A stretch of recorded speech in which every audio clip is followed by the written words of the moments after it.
It's a normal day at a power plant in Hong Kong when suddenly a mysterious person hacks into their system. The cooling machine is shut down and soon the heat causes a big explosion.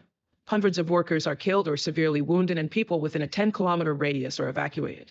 Meanwhile, in a prison in the USA, hacker Nick is handcuffed and taken out of his cell. The cops find a hidden device among his things and discover all of the criminals on Nick's block have recently received some money in their accounts, so they think Nick did it. He immediately denies it, so he's put in solitary confinement, where he exercises to keep himself busy. In China, Captain Dai explains to the government that the power plant was hacked using a remote access tool or RAT. This was possible because the plant's systems are very old and lack security. It's also revealed that the same model reactors in the USA were attacked at the same time. Dai thinks he can catch the hacker, but he needs access to the plant's computers to do the tracking. Sadly, the power plant is still incredibly hot and it's impossible to enter, so Dai will have to wait for cooldown. Dai asks the FBI for help and Agent Carol has to convince her boss that working with China is a good idea. Eventually, Dai gets the code from a hacker attack on the American plant, but he doesn't have the knowledge to crack it. He decides to recruit his sister Lene, who is a network engineer. That night, the Mercantile Trade Exchange in Chicago is also targeted by the hacker and all the numbers start going up at an insane speed. The next day, the FBI has a meeting to analyze the case, and by looking at the code, they conclude the RAT was written by two people. Dai isn't impressed by the report because it's incredibly basic and asks Carol to get Nick to help them. Nick has a long history of robbing banks with his hacking, and Carol thinks it's an awful idea to trust him, so Dai has no choice but to share some secrets. Half of the RAT code was written by him as a gag while he was in college, and the other half was written by Nick. It seems the hackers stole their code and modified it to do the attacks. If they want to catch this guy, they'll need the person who truly understands the code. An FBI agent visits Nick in prison, offering to get him out if he helps them with the case. However, Nick reads the document and notices he'll only be out for a couple of weeks, so he refuses to sign it. Instead, he offers a new deal. If he catches the hacker, his sentence ends. If he doesn't, then they can send him back to jail. The FBI is so desperate that they take his deal and Dai picks Nick up for a warm reunion. During their flight, Dai shows Nick the modified code and Carol scolds him, since part of the deal was that Nick could only get computer access under FBI supervision. Moments later, Nick is allowed to look at the terminals of the Mercantile Trade Exchange, which have the safest firewall. The only way to insert a virus would be in person, but only the boss has access to it with his thumbprint. Nick looks at the information in the system and discovers someone hid some code in the boss's USB drive. While thinking about potential suspects, the boss remembers a guy named Lozano who only worked there for a month and mysteriously disappeared. Later, Nick and the siblings analyze the code and notice unfinished lines. They concluded the hacker needed money fast, so he attacked the soy market to fill his account, and now he can spend his time finishing the code. This means he's planning an even bigger attack. Meanwhile, the FBI finds Lozano on the security cameras, and by looking at his tattoos, they discover he's a part of a gang and faked his identity to get the job. Sending a bunch of agents to see him would look suspicious, so Nick and Lene volunteer to do the talking, although Nick is given an ankle bracelet monitor to keep him from running away. The duo enters Lozano's apartment only to find him dead with a needle in his arm. Nick and Lene check Lozano's computers and find powerful devices that encrypt all his data and keep him anonymous with no IP address, which the hacker must have set up for him. There's a mysterious email asking for a meeting, and Nick answers it to confirm time and place. The agent watching over Nick tries to report what happened, but he has no signal, so Nick takes his phone to fix it. He uses this chance to modify the app that keeps track of his ankle monitor. In the meantime, Carol and Dai ask the boss of the trade exchange market for access to all their client files. At first, he refuses because it would break confidentiality, but he gives in when Carol threatens to tell the press that his market isn't safe anymore. Once they get all the files, Dai and Carol look at the list of sales until they find 3 large volume trades that were timed perfectly to take advantage of the hack. They're linked to bank accounts in Hong Kong. In the evening, Nick and Lai go to a restaurant to wait for the hacker, but he doesn't show up. Nick notices security cameras and sneaks into the back room to check the computer. It turns out the hacker has been watching them through the cameras all along. Checking the information in the camera software, Nick notices that the hacker has an IP in Ukraine and sends him a message, only to get insulted. A furious Nick returns to the main room and tells Lene they should leave, but at that moment a bunch of thugs enter the restaurant and ask them who they are. Without a word, Nick starts fighting them using any object he can grab, including the furniture. He manages to bring most of the group down, and when the last one comes for him with a knife, he breaks a bottle to counterattack and easily wins the fight. Afterward, Nick calls Dai to warn him that the email had been bait and now the hacker knows they're on him. Dai announces they'll travel to China in the morning to follow the bank accounts, so Nick and Lene spend the rest of the night getting naughty.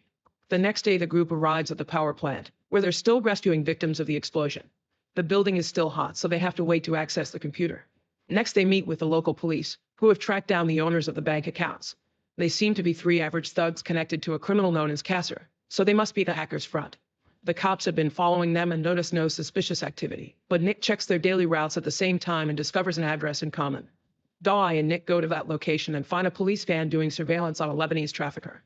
They check the van's security footage and discover that the account owners come to this place every morning but do nothing but text.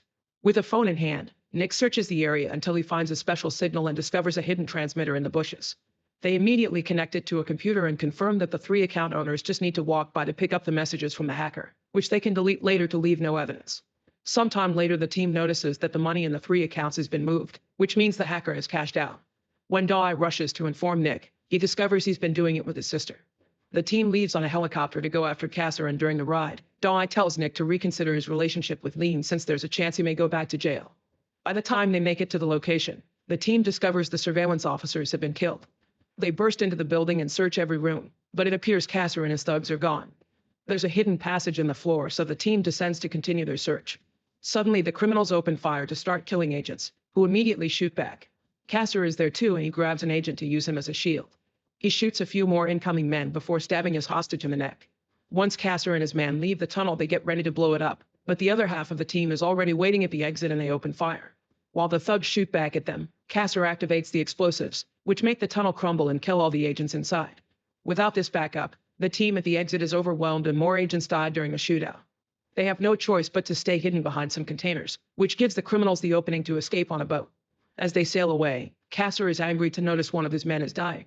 That night, Kasser picks up a special package from traffickers on a big ship before returning to the mainland. In the meantime, Dai is informed that the temperature at the plant is lowered enough for them to go in without instantly dying. It's still pretty hot though, so they have to protect themselves with hazmat suits and work fast. When they enter the computer room, they can see that there are still bodies around. One of the agents collapses under the heat, so Nick tells Dai to take him out while he finishes the job. He breaks an emergency cabinet to get an axe and hits the servers, only for the resulting vibrations to cause some parts of the ceiling to fall. Nick just keeps going until he opens the server and retrieves a hard drive. Then Nick and Dai carry the sick agent out together. After the emergency team lowers the drive's temperature, they connect it to a computer and find fragments of the malware, but it's too corrupted to get any useful information. Nick remembers that the government got his info back after he tried to delete it when they arrested him, and Carol admits they have a software called Black Widow that could do the job. She asks her boss for permission, but he refuses to lend it to China or a criminal hacker. Since the software has remote login, Nick volunteers to hack into the government system to use it anyway. Carol is so desperate that she agrees, and the whole team except Liam leaves the room so they can deny knowing about this if it goes wrong. Nick sends Carol's boss a fake email asking him to change his password, and his malware detects the new one, allowing him to access Black Widow. The team goes to catch dinner, unaware that someone is following them and putting something under their car. By the time they come back, Nick has the hacker's IP address. It turns out his home server is in Indonesia, but Nick can't crack it because it's hosted by a company exclusive for hackers, which means it's bulletproof. Their only option is to go there in person and get the actual physical drives. Carol won't get any favors after she asked for Black Widow, so Dai promises to talk to his superiors to get them visas and badges that work in Indonesia. Sometime later, Liam manages to get into the hosting company's accounting records and notices some payments to a software that rents satellite time. The hacker has bought high-resolution shots of the coast of Malaysia. Meanwhile, the Chinese government tells Dai that the FBI has informed them about Nick hacking into confidential software and they want him back in jail. Dai tries to point out that without Nick they wouldn't have found the hacker, but his bosses don't listen. The rest of the team gets to go to Indonesia, but Nick must be sent to the USA. In the morning, Dai warns Lean with a text, so she and Nick immediately sneak out. Carol gets a call from her boss to scold her for what happened, and she tries to explain her hands were tied, but she still gets orders to hand Nick over. When she goes to his room, he's already gone. They realize Nick modified the agent's monitor app and quickly fix it to get his current location. Dai secretly meets with Nick to tell him that the Americans think China has Black Widow because of him, so he asks him to run and promises they'll meet later in Indonesia. Liam wants to come too, but Nick thinks it's too dangerous, so they argue until she leaves them alone. While Carol and another agent try to follow the bracelet signal, Liam moves ahead and waits for Nick and Dai at the airport. Nick has a serious conversation with her until she understands she can't date a fugitive. Their conversation is interrupted when the car suddenly explodes behind them, instantly killing Dai. Kasser and his men are nearby and open fire, so Nick has to hold a grieving Liam to keep her hidden. At that moment, Carol and her agent arrive to join the shootout, and they manage to kill a couple of thugs. However, they are quickly shot down as well. Nick and Liam use this distraction to run away, and they hide inside the subway station, rushing into the train right before the enemy can catch them. Liam announces she wants revenge, and Nick agrees to bring her along. Moments later, Liam pays some crooks to get them fake passports and remove Nick's ankle monitor. Instead of Indonesia, they decide to go to Malaysia to search for what the hacker wants. The police are following the monitors app to find Nick. However, it's already been thrown into the ocean. By bribing the owner of a private plane, Lean and Nick manage to fly to Malaysia. They follow the coordinates from the satellite shot, but the area appears to be empty. Suddenly, they notice some stairs hiding among the rocks and they climb them to find a hatch on top. They check inside to discover all the machines that keep the local dam running.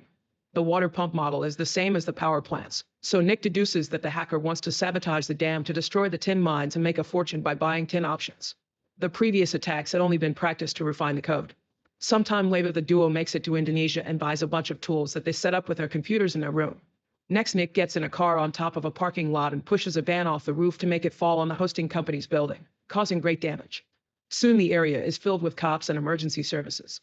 While everyone is distracted by the chaos, Nick sneaks in and connects his computer to the server to download some files and codes. All this is taken back to the room, where he and Lean check the information to confirm that the hacker has a third version of the rat and is indeed targeting the dam. They also get his real account information. The next day, Lean goes to the bank and tells the receptionist that she has a presentation with the manager, but she accidentally spilled coffee on her notes. He agrees to print her a new copy and connects her USB drive, which allows Nick to hack into the bank's system and transfer all of the hacker's money to his own account. Then he sends the hacker a warning message with a phone number. Eventually, they get a call from Kasser. However, Nick demands to talk to the hacker and hangs up. The phone rings again, and this time it's Sadak, who is the real hacker and Kasser's boss. Nick pretends he wants to team up with Sadak and they agree to meet. Expecting things to get dangerous, Lean brings a bunch of stuff from the store and Nick creates some improvised protection for his body. He also hides some tools for self-defense. Nick asks Sadak to only bring Kasser. However, he shows up with all his men. Lean sees it from afar and warns Nick, who calls Sadak to change locations. In the evening, they go to the local festival, but Sadak brings his men again. They hide in the crowd and push dancers away if necessary. Nick tries to surprise Kasser from behind, but the man turns around and threatens him with his gun. When Kasser gets close enough to pat him, Nick moves quickly to grab his head and stab him with a screwdriver. Then Nick grabs Kasser's gun and approaches Sadak, but before he can shoot, Sadak's men open fire. The crowd panics while Nick fires back, getting hit a few times but also killing both thugs in return. Sadak has a knife and tries to attack Nick, but the blade gets stuck in his hood. A fight ensues and Nick manages to break Sadak's arm, creating an opening that allows him to repeatedly stab Sadak until he falls dead. Afterward, Nick runs to reunite with Lean, who takes him back to the car. Thanks to the improvised protection, Nick's wounds aren't deadly and Lean quickly patches him up. The next day, the couple leaves Indonesia and starts a new life using Sadak's money. Make sure to subscribe and turn on notifications so you can watch more videos like this. Thanks for watching.